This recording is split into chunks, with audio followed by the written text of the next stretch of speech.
खबर चंडीगढ़ से। इतनी बार तो गिरगिट ने भी रंग नहीं बदले होंगे जितनी बार अरविंद केजरीवाल रंग बदलते हैं। यह कहना है गृह मंत्री हरियाणा अनिल विज का। अनिल विज आज चंडीगढ़ में मीडिया से बात कर रहे थे। जिसके मन में चोर नहीं है उसको पेश होने पर क्या डर और दिक्कत है। इन्होंने धोखे से अपनी पार्टी का जन्म किया, यह भी कहना है अनिल विज का। देश में हरियाणा पहला राज्य है जिसने अपने राज्य के प्रत्येक जिले में RT-PCR मशीन लगवाई। कोरोना के लिए हमने सभी जगह एहतियात बरती हुई है। कांग्रेस किसानों और लोगों को उन्होंने लूटा था और लोग अभी इनके कारनामों को भूले नहीं हैं। यह भी कहना है गृह मंत्री हरियाणा अनिल विज का।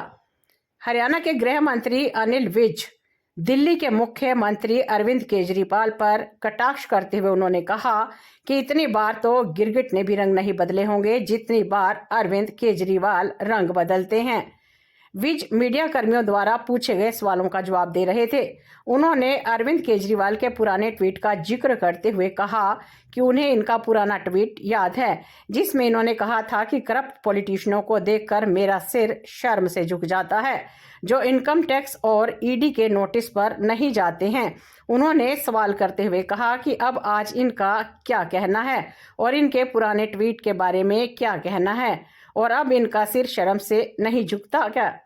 उन्होंने कहा कि जिसके मन में चोर नहीं है उसको पेश होने पर क्या डर और क्या दिक्कत है। आम आदमी पार्टी के कई नेताओं और मंत्रियों के जेल में होने के संबंध में पूछे गए सवाल के जवाब में उन्होंने कहा कि ये जो आप है जिन बातों को कहकर आए थे और इन्होंने धोखे से अपनी पार्टी का जन्म किया। अन्ना हजारे ने भ्रष्टाचार के खिलाफ आंदोलन चलाया था। उस आंदोलन की आड़ में इन्होंने अपना संगठन बना लिया जबकि उस आंदोलन का कोई राजनीतिक पार्टी बनाने का उद्देश्य नहीं था। इन्होंने जो बातें की थी उन सब से उलट काम किया है। ईडी की कार्रवाई के संबंध में पूछे गए सवाल के जवाब में उन्होंने कहा कि आम आदमी पार्टी चाहती है कि ईडी इनको जबरदस्ती पकड़ कर ले जाए ताकि इनकी TPR बढ़े। उन्होंने सवाल करते हुए कहा कि मन में चोर नहीं है तो किस लिए छुपना। देश में हरियाणा पहला राज्य है जिसने अपने राज्य के प्रत्येक जिले में RT-PCR मशीन लगवाई। कोरोना के लिए हमने सभी जगह एहतियात बरती हुई है, यह भी कहना है अनिल विज का। देश में कोरोना के बढ़ते मामलों को लेकर पूछे गए सवाल के जवाब में उन्होंने कहा कि कोरोना के लिए हमने सभी जगह एहतियात बरती हुई है। उन्होंने कहा कि गुरुग्राम के में मामले हैं और गुरुग्राम से बाहर से भी मामले आ जाते हैं। उन्होंने कहा कि हमने टेस्टिंग भी बढ़ाई है। विज ने कहा कि देश में हरियाणा पहला राज्य है जिसने अपने राज्य के प्रत्येक जिले में RT-PCR मशीन लगाई है और हम जीनोम सीक्वेंसिंग के लिए भी निर्देश दिए हैं और गैस प्लांट इत्यादि की कार्यप्रणाली हेतु रिहर्सल भी कर ली गई है। कांग्रेस किसानों और लोगों को कांग्रेस ने लूटा था और लोग अभी उनके कारनामों को नहीं भूले हैं, यह भी कहना है अनिल विज का। विपक्ष के नेता भूपेंद्र सिंह हुड्डा के बयान पर वे आखिरी बार चुनाव लड़ेंगे के संबंध में पूछे गए सवाल के उत्तर में उन्होंने तंज कसते हुए कहा कि इनकी सरकार कैसे आ जाएगी क्योंकि लोग अभी तक इनकी सरकार के समय किए हुए कार्यों को भूले नहीं हैं। मंथन एक्सप्रेस के लिए चंडीगढ़ से शशि अरोड़ा की रिपोर्ट।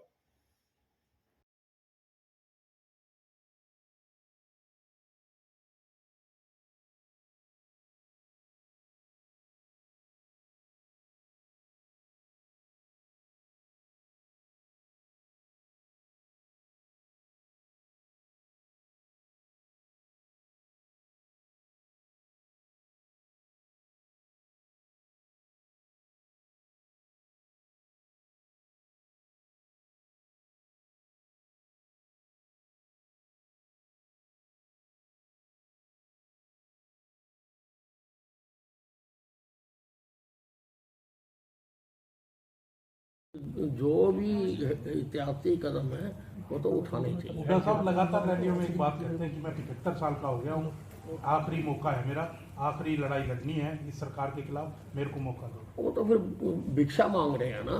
अगर वो ये कह रहे हैं कि मैं 75 साल का हो गया हूँ और मुझे आखिरी मौका दो तो भिक्षा मांग रहे हैं, तो लोग देता नहीं है ऐसे। तो उनकी घोषणाओं को सर कैसा देखते हैं, जो तरह की घोषणाएं वो कर रहे हैं? देखिए ऐसा है वो उनकी घोषणाओं को उनकी पार्टी ही नहीं मानती।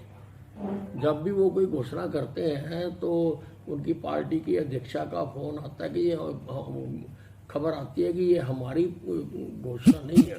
तो अगर तो उन्होंने कोई इंडिपेंडेंट लड़ने का अपना प्लान बना लिया हुआ है, फिर तो पेंशन देंगे, 100 गज के प्लॉट देंगे, 300 यूनिट बिजली फ्री देंगे, ओपीएस लागू करेंगे, तमाम तरह की वो जनता को इस तरह की योजना। और इसमें जोड़ रहा हूं सर, वो कह रहे हैं कि आखिरी बार टक्कर लेने के लिए तैयार हूं 75 साल का हो गया।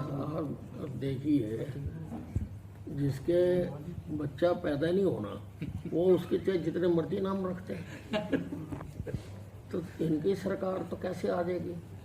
इनके तो लोग अभी तक भूले नहीं है जो इन्होंने किया था जब इनकी सरकार आई थी। कैसे इन्होंने किसानों को लूटा था, कैसे लोगों को लूटा था। कोई लोग भूले थोड़ा भी, लोगों की यादाश्त कोई इतनी कमजोर थोड़ा है। इनकी सरकार कैसे आ जाएगी? नहीं सर, मास्क लगन का तो कोई खतरा नहीं। नहीं, जो भी एहतियाती कदम है वो तो उठाने चाहिए। हुड्डा साहब लगातार रैलियों में एक बात कहते हैं कि मैं 75 साल का हो गया हूँ, आखिरी मौका है मेरा, आखिरी लड़ाई लड़नी है इस सरकार के खिलाफ, मेरे को मौका दो। वो तो फिर भिक्षा मांग रहे हैं ना। अगर वो ये कह रहे हैं कि मैं 75 साल का हो गया हूँ और मुझे आखिरी मौका दो, तो भिक्षा मांग रहे हैं। तो लोग देता नहीं है ऐसे। तो उनकी घोषणाओं को सर कैसा देखते हैं, जो तरह की घोषणाएं वो कर रहे हैं? देखिए, ऐसा है, उनकी घोषणाओं को उनकी पार्टी ही नहीं मानती। जब भी वो कोई घोषणा करते हैं तो उनकी पार्टी की अध्यक्षा का फोन आता है कि ये खबर आती है कि ये हमारी घोषणा नहीं है। तो अगर तो उन्होंने कोई इंडिपेंडेंट लड़ने का अपना प्लान बना लिया हुआ है, फिर तो